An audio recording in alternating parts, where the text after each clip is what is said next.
আসসালামু আলাইকুম। আপনারা অবগত আছেন যে গত 22/8/2026 সালে গোয়ালন্দঘাট থানাধীন জামতলা নামক একটি স্থানে ফারুক শেখ নামে একজন ব্যক্তি অজ্ঞাতনামা আসামিদের দ্বারা হত্যাকাণ্ডের শিকার হন। তারই প্রেক্ষিতে তার বাবা খালেক শেখ একটি হত্যা মামলা দায়ের করে গোয়ালন্দ থানায়। পরবর্তীতে আমাদের রাজবাড়ী জেলা পুলিশের গোয়ালন্দ থানাধীন পুলিশ সদস্য এবং গোয়েন্দা টিম মেম্বারদের নিয়ে আমরা দক্ষ এবং চৌকস কয়েকটি দল গঠন করে এই তদন্তে নামে।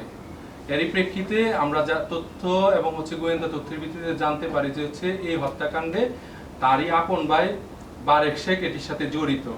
পরবর্তীতে বারেক শেখকে আরো অধিকতর যখন জিজ্ঞাসাবাদ করা হয়, জানা যায় যে বারেক শেখকে এই হত্যাকাণ্ডে ঘটনার সাথে সংশ্লিষ্ট করার জন্য আরো 2 জনকে ভাড়া করেছিল।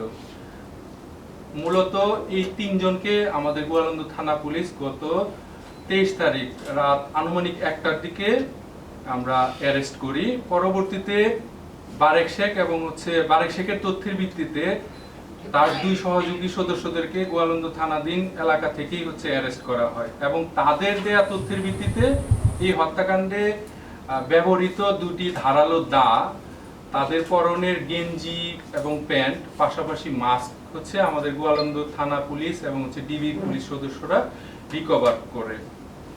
এই ঘটনার প্রেক্ষিতে আমরা এটি জানতে পারি যে এই হত্যাকাণ্ডটি পূর্ব পরিকল্পনা থেকে এবং পূর্বে একটি ক্ষোভ ছিল। এই ভিকটিম তার মায়ের সাথে খারাপ আচরণ করত, পাশাপাশি পারিবারিক বিভিন্ন বিষয় নিয়ে বিরোধ ছিল। তারই ক্ষোভের বহিঃপ্রকাশ হিসাবে বারেক শেখ তার সহকর্মীদের দ্বারা এই হত্যাকাণ্ড সম্পন্ন করে।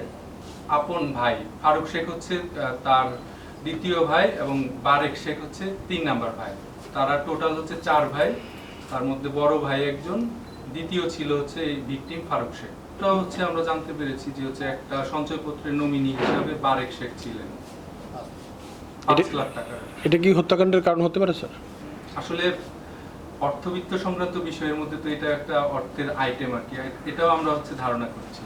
তথ্য পেয়েছি যে এই ঘটনার আগের দিন 21শে আগস্ট সন্ধ্যাবেলায় আসামিদেরকে 2 জনকে যারা এই 2টি দা ব্যবহার করে তাদেরকে 1700 টাকা দিয়েছিল এবং পরবর্তীতে এই ঘটনার পরে 22 তারিখে তাদেরকে আরো 1300 টাকা প্রদান করেছিল। মিটাইছিল কত, এটা 3000। অ্যাকচুয়ালি কত টাকা দিয়ে মিটিয়েছিল সেটা এক্সাক্ট ফিগার নাই, কিন্তু আমাদেরকে আসামিরা এই তথ্য দিয়েছে যে খুশি হয়ে যা দেন এরকম টাইপের। এই হত্যা এটা যদি আমরা এক লাইনে বলতে যাই, এখানে আসামিদের তথ্য অনুসারে যে আসামির যে মূল পরিকল্পনাকারী তার তথ্য থেকে আমরা বলতে পারি যে তার মাকে এবং বাবাকে কোনো এক সময় ভিকটিম চরমভাবে মারধর করে, গুরুতরভাবে আহত করে, এটা একটা বিষয়। পাশাপাশি কিছু অর্থ সংক্রান্ত এবং সম্পত্তি সংক্রান্ত বিষয় আদি পারিবারিক বিষয় ছিল আর কি।